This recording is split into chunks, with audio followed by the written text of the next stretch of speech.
Hi കൂട്ടുകാർ, അസ്സലാമു അലൈക്കും വറഹ്മത്തുള്ളാഹി തആല വബറകാതുഹു. റമളാൻ 26, ഇന്ന് മഗ്‌രിബോടെ റമളാൻ 27. ലൈലത്തുൽ ഖദർ ഏറെ പ്രതീക്ഷിക്കാവുന്ന രാവാണ്. എല്ലാവരും ദുആകളിൽ പരസ്പരം ഉൾപ്പെടുത്തുക. അടുത്ത റമളാൻ നമ്മിലേക്ക് എത്തിച്ചേരുമോ എന്ന് അറിയില്ല.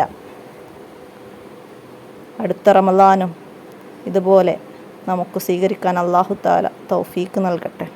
ഇന്നത്തെ ആയത്ത് ഏതാണെന്ന് നോക്കാം. റമളാൻ 26 എന്ന് എഴുതാം. സൂറത്തിൻ്റെ പേര്, ആയത്തിൻ്റെ നമ്പർ ഏതാണ് എന്നൊക്കെ എഴുതി വെക്കുക.